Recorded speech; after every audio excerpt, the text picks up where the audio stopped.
Tēnā koutou, tēnā koutou, tēnā koutou katoa. Kia ora, everyone. I'm Sheila Murray. I'm the Director of Development Alumni at the University of Otago, and it's our great privilege to be able to present the first in the series of March with Otago for 2023.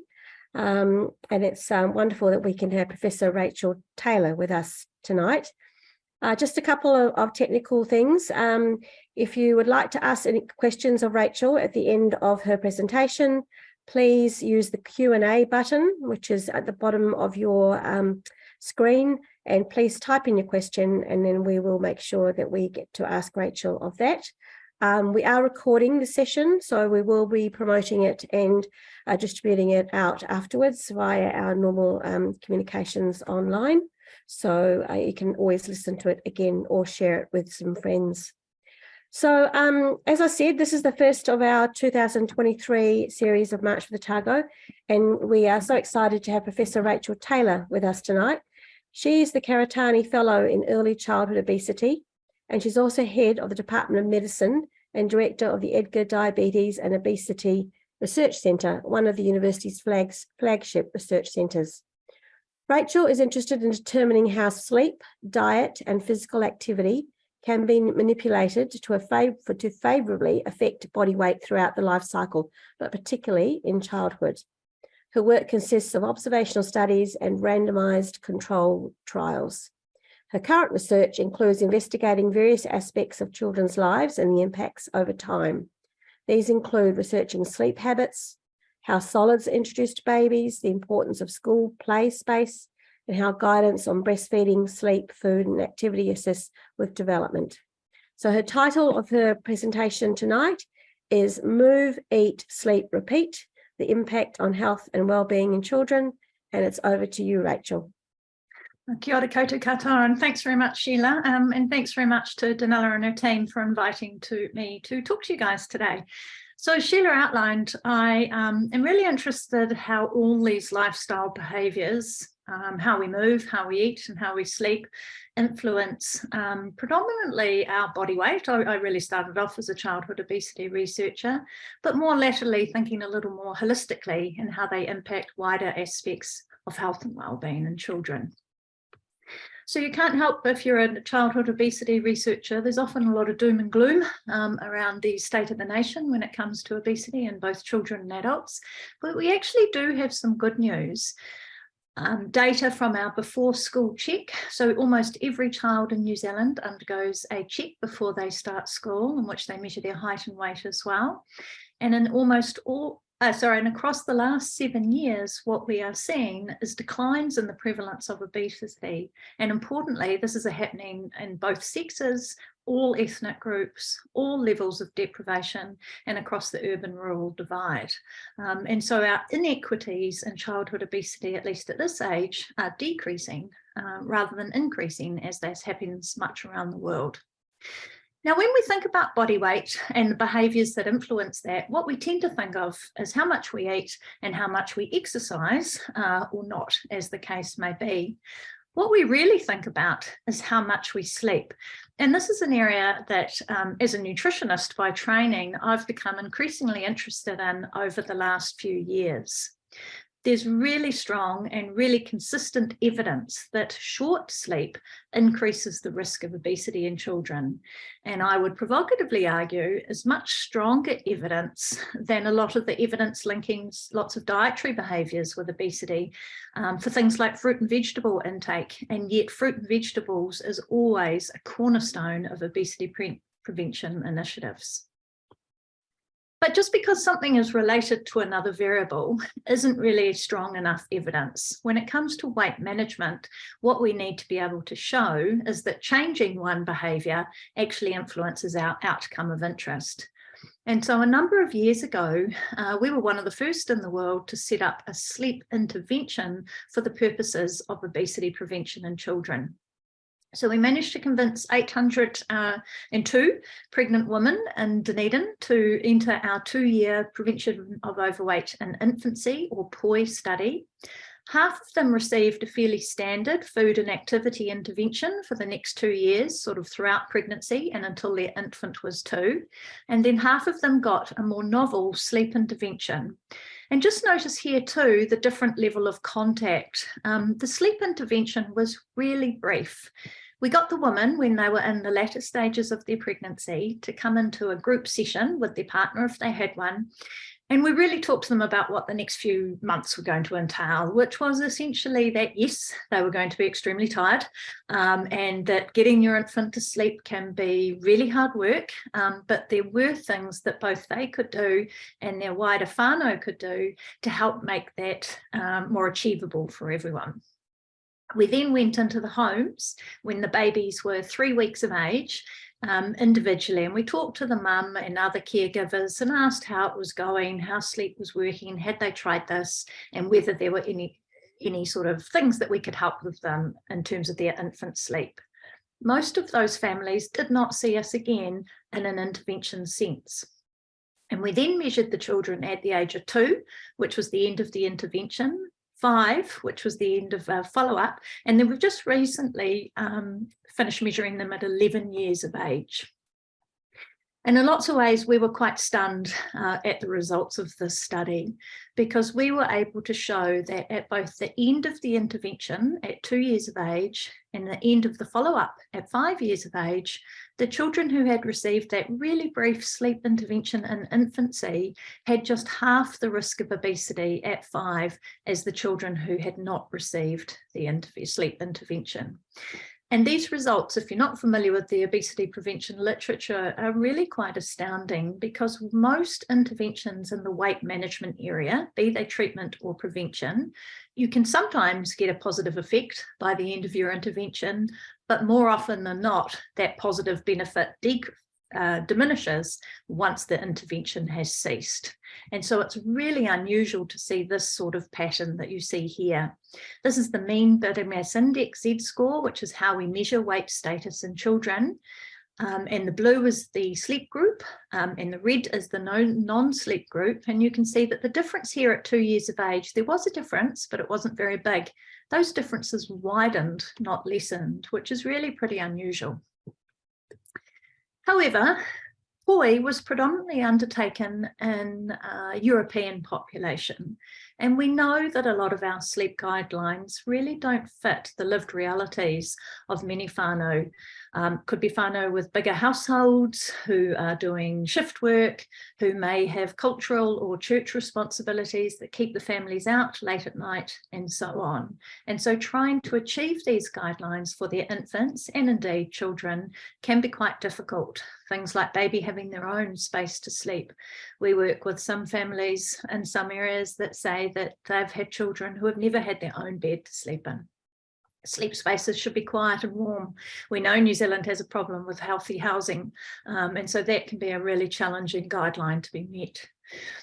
We currently say that no one, us included, should actually use any screens in the hour before bed, but realistically, it's not a guideline that's followed terribly well. And there's this real focus in the Western literature on routine and regularity that's very time focused, having a regular bedtime, a regular wake time, and sticking to that. So that really led us to develop our Moi Moia program, which was a Māori-led intervention that really tried to harness the power of traditional knowledge around sleep and wellbeing in whānau, really connect our participants to Te Ao Māori if they weren't connected, or to increase their connection if they already had some connection, and to promote better sleep and wellbeing, not just in the mum and the pepe, the baby, but also in the wider whānau. And this is a really interesting project for me. I co-lead this project with my Māori lead, Dr. Justine Camp, and my Pacifica lead, Professor Rose Richards. And in many ways, I'm the junior, if you like, in this project, in this Māori-led project. And why I find it quite fascinating is because a lot of what our intervention entails has elements of what any sleep intervention around the world has. It uses water, for instance, so have a bath before bed. It will talk about stories and things like that. But there's also quite a fundamental difference that you can see as both tiny and huge. So in Moi Moia, for instance, we use the concept of ritual rather than routine. So there still might be some water, but not just a bath. Maybe it's about being out at the ocean or down at the river. not just a story. Maybe there are some tatai, some karakia, some ori, or some sleep meditation that can be used. And these connect our participants back to Te Ao Māori as well. And most importantly, it's not tied to time. So it doesn't matter if you are away with family somewhere, if you're on the marae, or you've got an incredibly busy household. The time factor doesn't come into it, but the ritual does. And it'll be really interesting to see. We've currently got 500 families around the country giving this a go to see what difference it makes. So how on earth does sleep, which, let's face it, is the ultimate sedentary activity, actually reduce the risk of obesity? Because most of the time you'll hear that being sedentary, of course, is not good for body weight.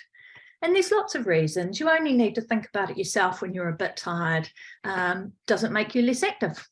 Are you less likely to perhaps finish your popcorn, less likely to go to the fridge? How does it actually explain the very strong relationship that we see between not getting enough sleep and increased body weight? Well, the only way to actually work this out is to actually make children sleep deprived and see what happens. We need this experimental evidence to actually give us this proof. And so that's what we did. So we got 110 children aged 8 to 12 years. And importantly, these guys were good sleepers. And I'll explain why in a minute. We worked out what their usual bedtime and wake time was. And then for a week, quite happily, they got to go to bed 1 hour later than they normally did, to create a period of sleep restriction. And then not quite so popular was in another week, they had to go to bed 1 hour earlier for a week to try and extend their sleep. So that gave us an up to 2 hour difference in sleep. And then we very carefully measured what they ate, how active they were, and how good they felt. Now, they had to be good sleepers because we were specifically making them not sleep so well. So we didn't want to enroll children who were already struggling with their sleep, because there's some really serious side effects that can happen. And the first thing was, these children did sleep more when given the opportunity to do so. So this just presents the data from the first 8 children enrolled in the study. And we used actigraphy, or a bit like a Fitbit, a watch that measures your sleep really accurately, to measure their sleep. So the green represents their baseline or their usual sleep. The yellow represents how much they slept on their sleep extension week, and the red, their sleep restriction week. Every single one of these children had met sleep guidelines, so theoretically was receiving sufficient sleep.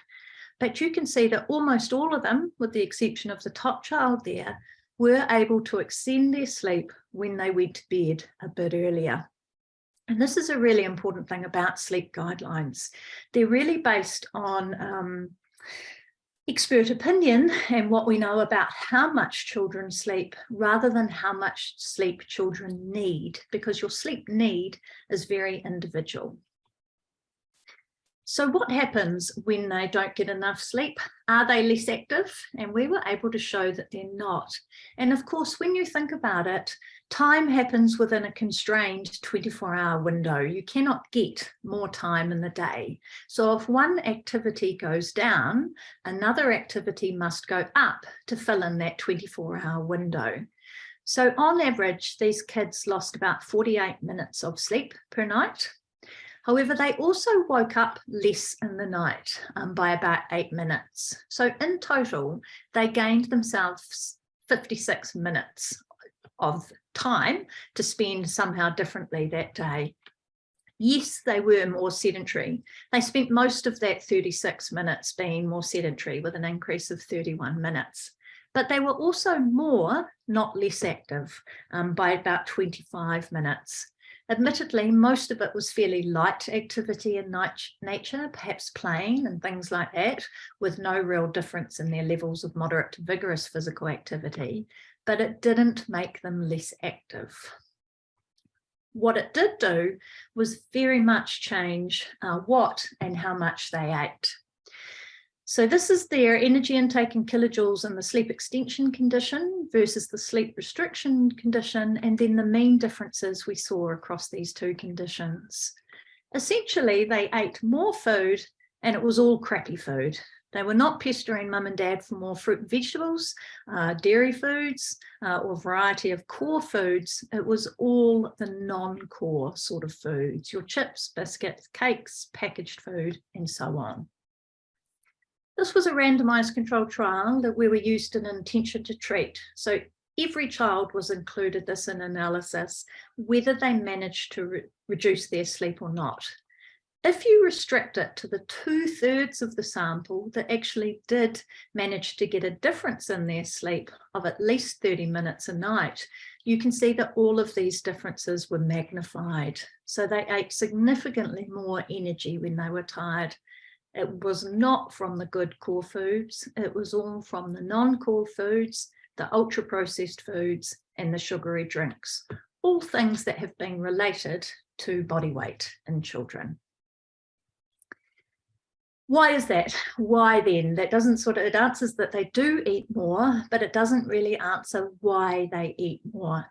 And there's been a lot of interest in the fact that it's all to do with our hunger hormones. We have two hormones in our body, leptin and ghrelin, and they're involved in our hunger and satiety response.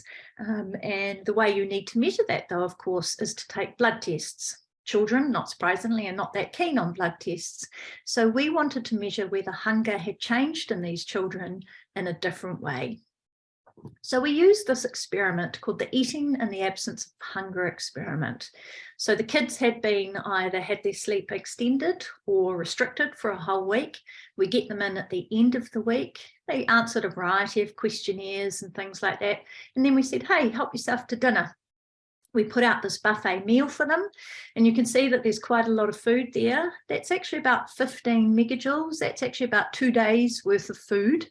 And why it's important to offer so much in that context is we want to ensure that when they've finished that meal, that they are full, because what we are wanting to measure in the next step is how much they eat when we know they're not hungry. So then, unbeknown to them, what comes next is course 2. And we say, hey, thanks very much. Would you like to have some dessert? Help yourself. But we have measured these food items very carefully down to the sort of milligram, and we measure them before and after the child has eaten. And so how much energy they eat in this step here determines their eating in the absence of hunger. That essentially was not different across those two conditions. So it didn't seem to be related to their hunger hormones. And that certainly is supporting some earlier work, also showing that it doesn't seem to have a lot to do with hunger. What it has more to do with, and this perhaps won't surprise any parents in the audience, is their emotions. And so there was a lot more eating and less eating in response to their emotions when the children were tired. So overall, we saw more emotional under-eating and more emotional overeating during that sleep restriction week. But we also saw some differences according to the weight status of the children. So children who were lean with the experiment tended to show more emotional under-eating and more food fussiness when they were tired. So that they were less likely to eat overall, whereas children who were overweight tended to show less satiety responsiveness. So this is the ability to stop when you're full, and they were faster at eating. So they ate their food faster when they were tired. And eating faster has also been associated with body weight in children. So this was just an exploratory analysis, but it provides some interesting suggestions for what might be producing the increase in food that we see. Other suggestions for the mechanism is simply a time. If you've got an extra hour in your day, you've got an extra hour to go to the fridge. And some of those studies do show that the extra energy is eaten in the evening more than spread throughout the day. So that's got some validity as well. This was one of the results that I thought was the most interesting and in some ways the most worrying, if you like. So what we asked the kids to do at the end of each of those weeks was do a questionnaire that measured their well-being. So how well they felt physically, psychologically, how well they got on with their parents, their friends, and how well they did at school. And what we were able to show here was that even one week of getting about 40 minutes less sleep a night significantly reduced their physical, school, and total well-being. And again, when restricted to those kids who had met that 30-minute a night difference, you also saw their peer relationships were adversely affected. Whether this actually continues and happens long term, this study doesn't answer, because it was a mechanistic study trying to determine sort of why not getting enough sleep might lead to an increased risk of overweight in children. It wasn't a long-term intervention, sort of seeing if you change sleep, what happens to diet. They're a different sort of study design. So one of the big areas, of course, that receives a lot of attention, just in general, but also when it comes to sleep, is thinking of screen use and how screen use may impact sleep in children. Now, screen use is not necessarily new, and in some people you might argue, what sort of levels of research or evidence do we need? This is the CEO of Netflix, who was quoted as saying, we actually compete with sleep and we're winning. So it's well known, if you like. But worries about sleep and technology, or technology in general, I should say, have actually been around for some time. So no locks will keep this intruder out, nor can parents shift their children away from it. And this major concern was in relation to the dastardly radio introduced into the 1930s. So parents have been worried about these child distractions for some time. So we have quite a bit of evidence in the literature suggesting that screen time is not good for sleep. But essentially what almost every study has used to measure screen time in children is either self-report by the children, how much they say they spend on their screens, or asking the parents about screen time in children. Now, I'm a parent of 3 teenagers. I'm sure there are many parents out in the audience there. I wonder if you think your own children would be very accurate, either intentionally or unintentionally, at measuring how much true screen time they truly have. And simply put, it's a lot more complicated than it used to be in terms of assessing screen time. Gone are the days of having a single device in the household, which only had children's programming on for a limited number of hours. Screen time today is complex, it's rapidly changing, and it's often uses multi-devices like you see here. This is how children use their screens in today's world. Do you think any child has the ability to accurately record that in a questionnaire type situation? Why is it important? Because you probably think, particularly if you're a parent of older children where they're not calling out to you at night, you probably think they actually sleep okay. We have a lot of measurements using actigraphy. So as I mentioned, they're the sort of Fitbit-like devices, the watches that you wear around your wrist or hip, and they measure sleep really from an absence of activity. They actually show us pretty clearly there are a lot of children out there who are not sleeping well. So these are the data you get from a Fitbit type device from over a 24-hour period. So the blue refers to activity. This is when you're moving. The green refers to their sleep. So this child went to sleep at 2 a.m. and they woke up at 8 a.m. So they got just under 6 hours of sleep per night. I doubt their parent, this is an 11-year-old child on a school night, I doubt mum or dad thought they'd gone to sleep at 2 a.m. Or you might have a child, they're in the school holidays, they've gone to sleep here at midnight and they've woken up close to 10. That sounds like a fantastic sleep. Who wouldn't want a sort of almost 10-hour sleep? But these periods, pink here, are showing you actually how long they're awake in the night. And you can see that this child had a very disrupted sleep. So they weren't actually getting any more sleep than the previous child in that example. And so that really led to our bed study, our bedtime and electronic devices study. And we're just currently analysing these data now. But we were really interested in knowing, does screen use actually impair adolescent sleep? At the moment, we tell adolescents they should have no devices for at least an hour before bed. They should not have any devices in their bedroom, and they should have less than 2 hours per day. There's fat chance of any of that probably working in the real world. So what we did was actually try to measure their screen time much better. And essentially what we got the kids to wear were these police body cameras. So they're worn in a harness around the chest, they face outwards, and what you see was the images that I showed you before of that very interactive screen time.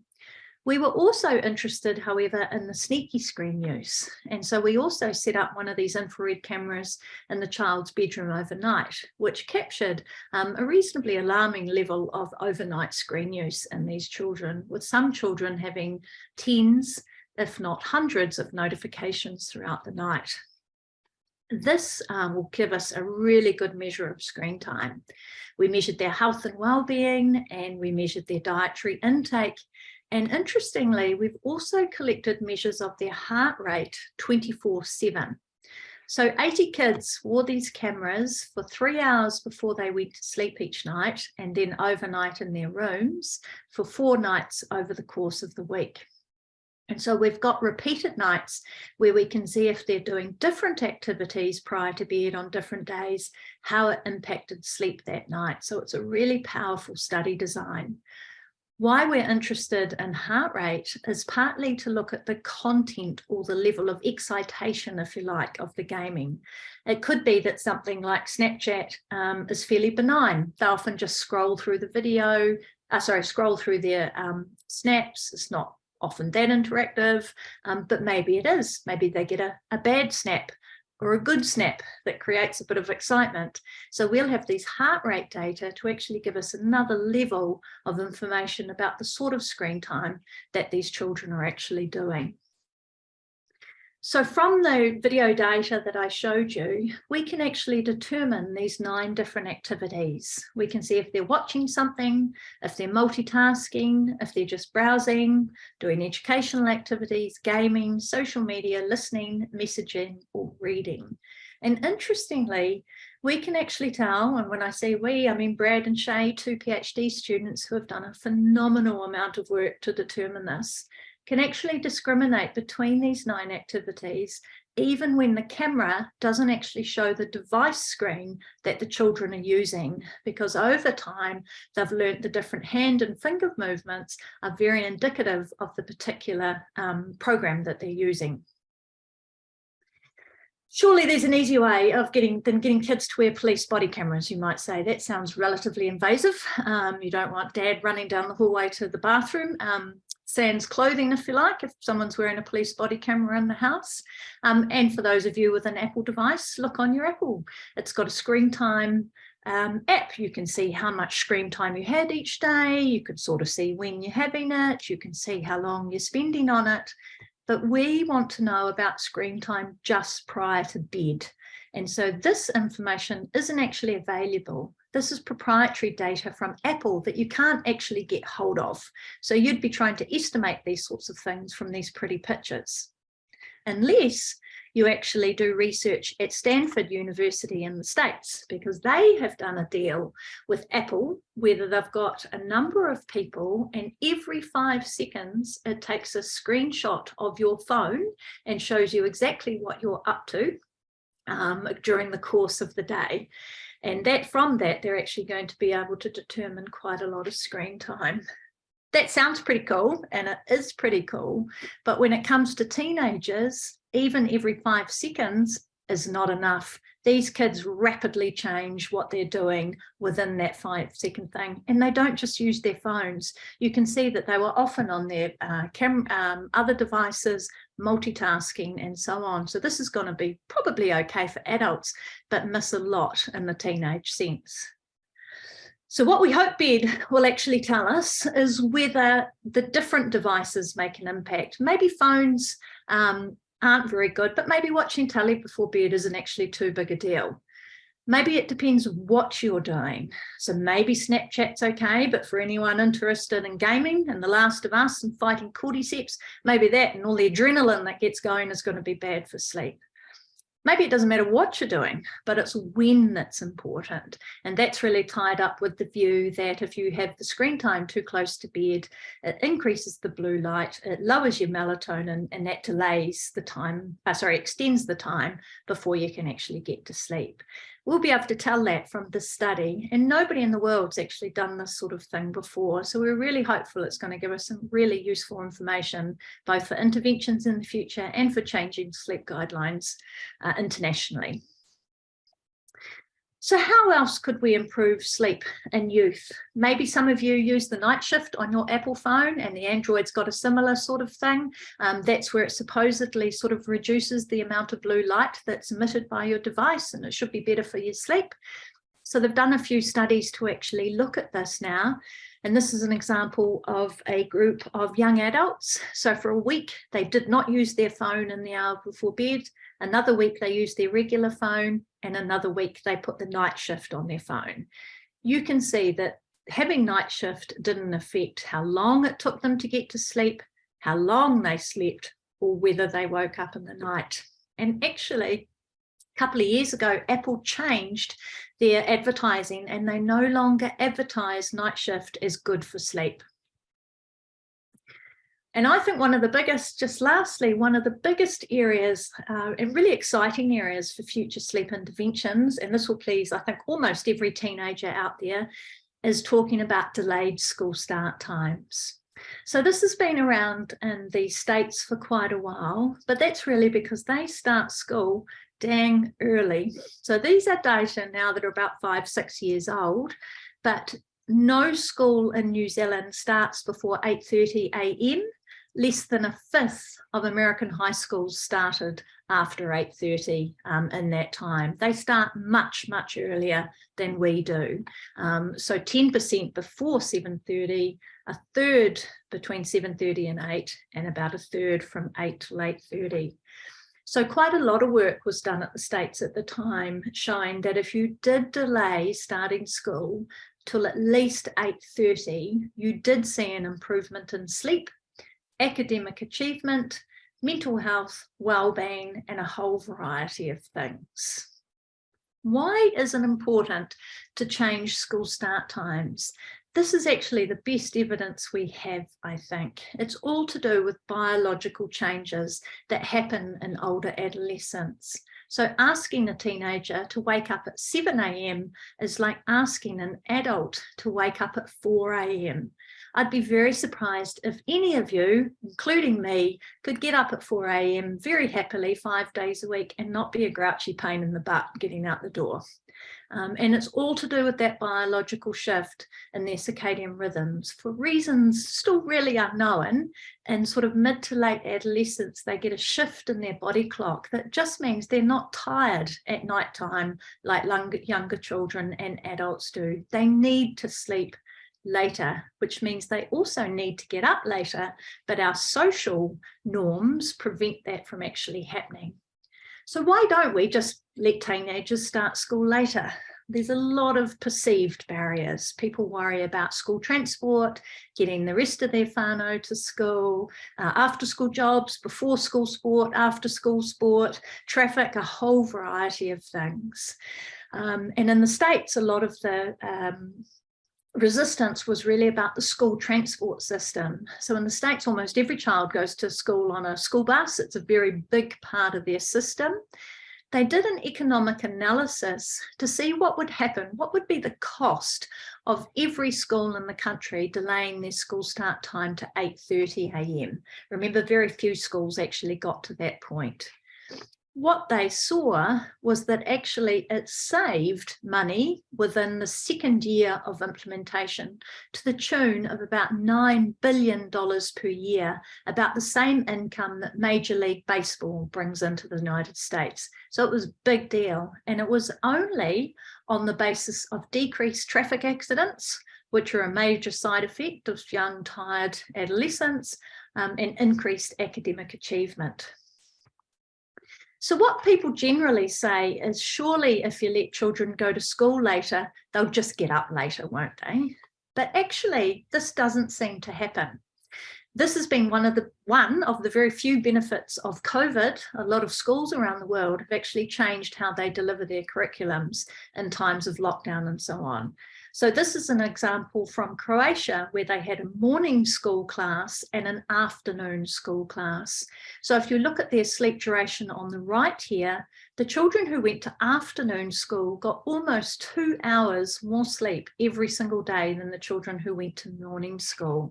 It wasn't because they went to bed later. They went to bed a little bit later, but they basically slept in a lot longer. And those data are pretty consistent across studies. And it's because their bedtime is biologically driven and their wake time is socially driven at present. So why not start school even later then? So as I said, the majority of the research has been in that sort of US state where they're changing from 7:30 to 8:30. We think that school could even change to, say, around a 10 a.m. start, but there's not a lot of evidence yet that that's going to have as beneficial effects, but we think it will. So here's an example from one school district also overseas that had a natural experiment. They had a change in local government, essentially.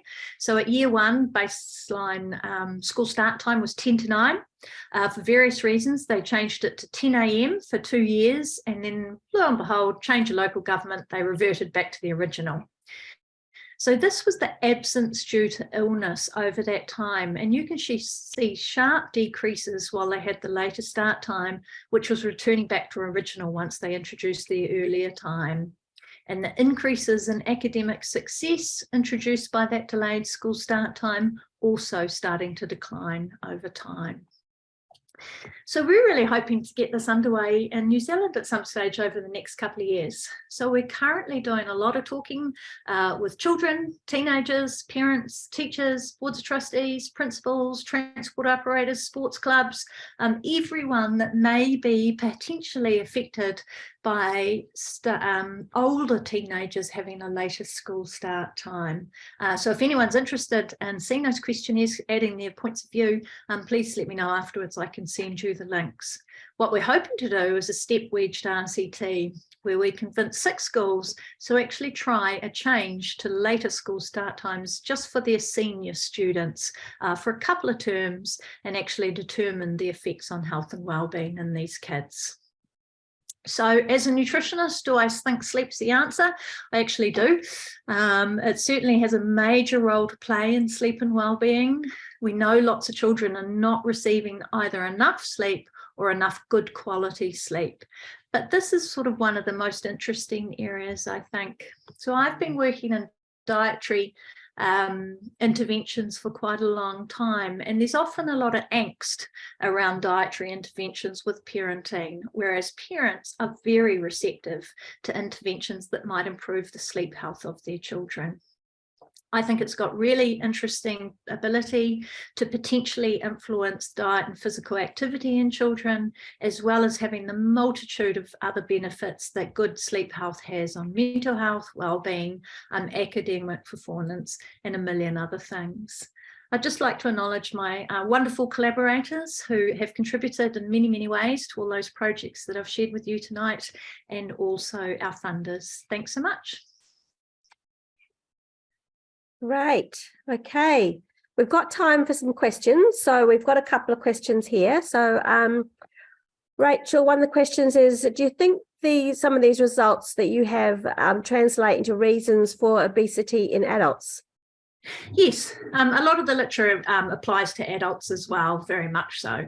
And so the link between short sleep duration and body weight is not quite as strong in adults as it is in children, but it definitely still exists. The studies like the one where we made the children sleep deprived, they also show similar dietary effects in adults. So adults tend to eat more, tends to be the less healthy options. The physical activity side hasn't been investigated as much, but yes, pretty much the same stuff applies for adults as it does for children. Okay. So just a reminder to people that are here listening, if you want to ask a question, please type it into the Q&A, which is the little button next to the shared screen on the bottom of where you're watching. Another question is, well, we've had a comment, great presentation, thank you very much. Do you think daylight savings has an influence too? Should we be sleeping according to daylight darkness patterns? Yeah, there's certainly a lot of interest in daylight saving and the potential effects that it may have, because certainly getting natural light in the morning, or artificial light to some degree, but natural light preferably, is actually important for waking the body up, for getting into the sort of wake cycle and then getting into the dark phase again. And so daylight saving does actually disrupt that a little bit.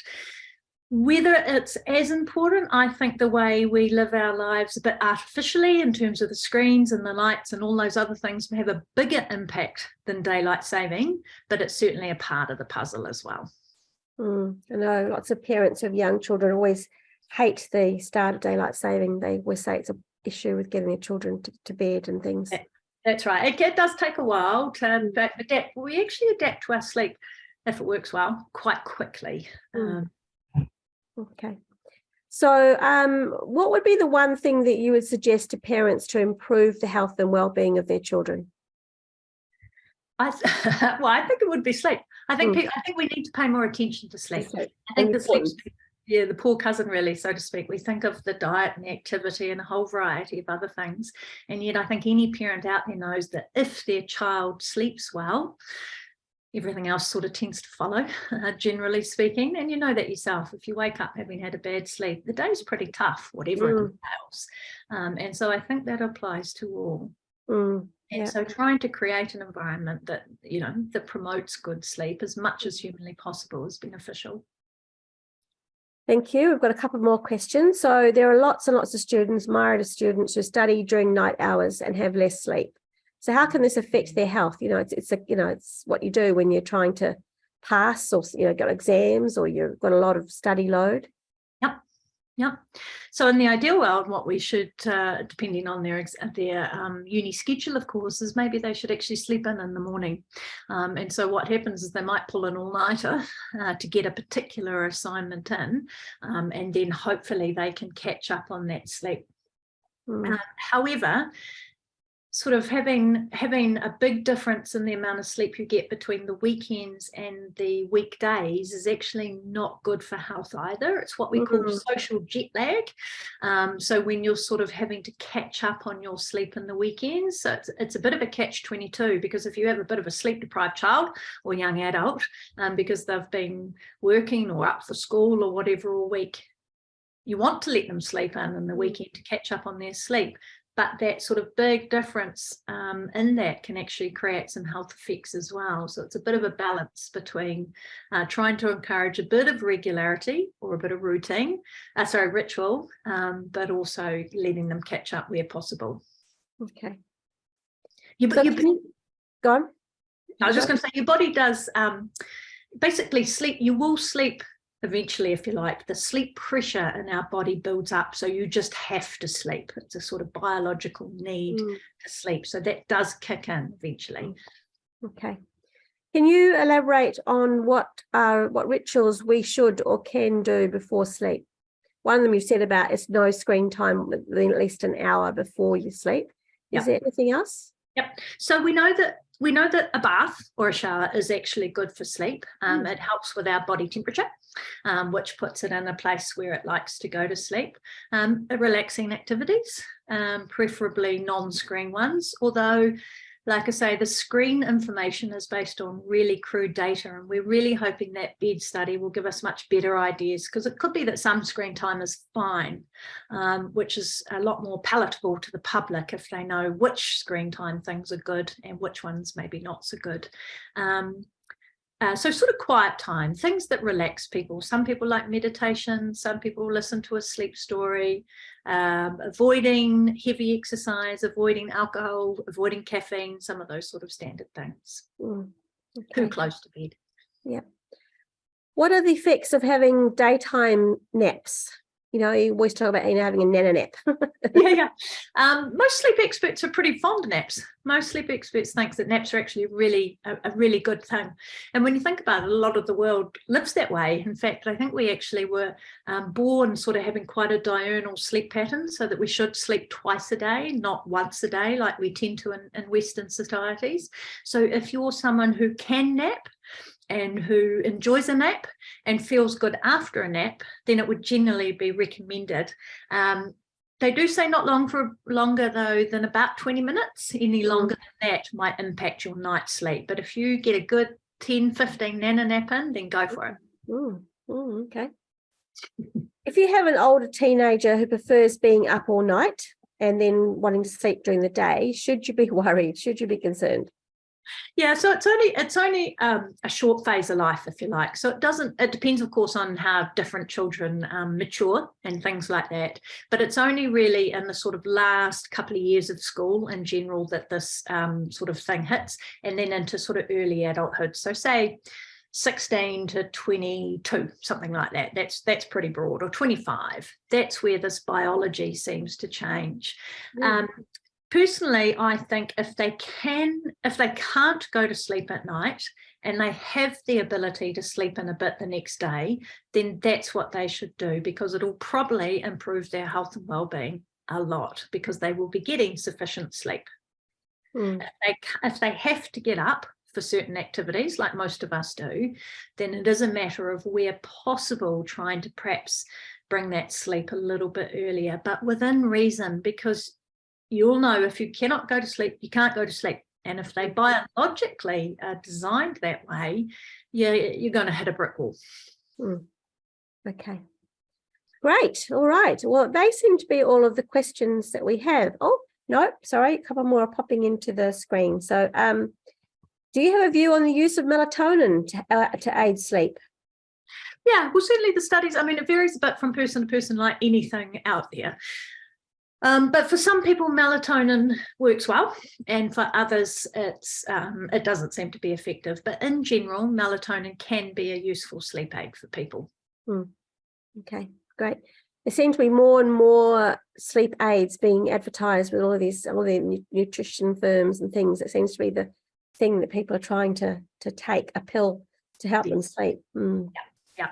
I mean, the positive, positive view of that, I guess, is that people are recognizing the importance of sleep a bit more, perhaps. So while popping a pill isn't necessarily the best answer, at least sleep is being valued. Okay. I mean, one of the big ones is magnesium, isn't it? Magnesium sleep has become really popular in the last couple of years. Okay, we've got one question here. I notice I'm a night owl in general, but due to work demands, I have to get up early for work, and that becomes a routine. Since I have the flexibility to start my work earlier or later, should I change to start later and sleep more in the morning, or keep the current routine? My body automatically wakes up at 7 a.m. At the moment. Yeah, and so we can train our bodies to some degree. And so, like I said, so kids, we want to go to sleep early. There's this sort of period in later adolescence, early adulthood, the drive to go to bed later. And then we actually return to wanting to go to bed a bit earlier. But we do have night owls and we do have morning larks. If you have the ability to start later and you feel better, if you slept in later, then I would go for it. If you feel that it doesn't make a difference, or your body has now just adapted to getting up earlier, then maybe there's no need to change. But I would work out what's best for you. Okay. Can the biological and physical features specific to obesity affect the quality of sleep? It's quite a vicious circle. I think it can, can't it? Yes, so it definitely goes both ways. Yeah. So certainly the relationship is probably strong. Well, the relationship is stronger going from poor sleep to an increased risk of overweight, but it does certainly go the other way when you get to people who have sleep apnea. So sleep apnea is the point where you do have difficulty sleeping, your airways get compressed during the sleep, and it wakes you up in the night because your body automatically realizes that something's wrong, wakes you up. And so that constant waking is very bad for your sleep health. So people who are bigger do have an increased risk of sleep apnea. So it does go both ways for sure. Okay. We've got a question about shift work. How do you manage that in regard to sleep and being, getting regular hours? Yeah. So unfortunately, shift work is notoriously bad for lots of aspects of our health, unfortunately. It makes sleep tougher. Their dietary intake is often different, not generally as favourable. Physical activity patterns can often be adversely affected as well. So shift work is really hard on our bodies, for sure. So it's a matter, again, at the individual level of people being able to do whatever they can within their own constraints to try and maximize their sleep and maximize their diet and their activity and their health in general. So if you're a shift worker, for instance, you might be able to have a nap at some strange hour if that benefits your sleep. So it might be a strange hour for other people who aren't shift workers, but if it works within your schedule and helps you, then that might be something that you can actually introduce. Okay. All right. Looks like we just might have time for one more question, and it relates to sleep apnea. Besides the CPAP, what else can help with sleep apnea? Obviously, one of the things I talk about is losing weight, because then, but is there anything else that you know of that? I'm not a sleep physician. They're certainly the two major ones. I might have to get back to you if whoever's asked that, they could email me. I'll send you some more information. Sure. But they're certainly the two major things. Yeah. All right. Last question. How do you explain ethnic differences in body weight to BMI for, like Pacifica children sleep less than Palangi children? So is that something you looked at? We have done a little bit of looking at ethnicity and sleep patterns across different ethnic groups. Yes, we actually showed that Pacifica children did tend to have shorter sleep duration than Pākehā children, and a little bit lower in terms of the sleep quality. Māori children were a bit in between, a wee bit mixed in terms of the different number of sleep variables you can look at, and I guess that supports the shorter sleep being related to higher body weights that we also see across different ethnic groups. It certainly doesn't explain the whole story at all, but it may be a contributor. Yeah, great. Okay, well, that's the end of the time we have, and actually that's the end of the questions that I can see. So just want to thank you very much, Rachael. It's fascinating, and we don't know, we don't realize how important sleep is. We all know we like sleep, but how it actually affects your physical and mental well-being is actually great to hear, and some of those studies are amazing. So thank you so much for your time tonight, and as we mentioned, we will have this recorded, so we will be it will be available to be distributed out. So thank you once again, and thank you everybody who attended. I hope you enjoyed it. Thanks for having me. Bye-bye.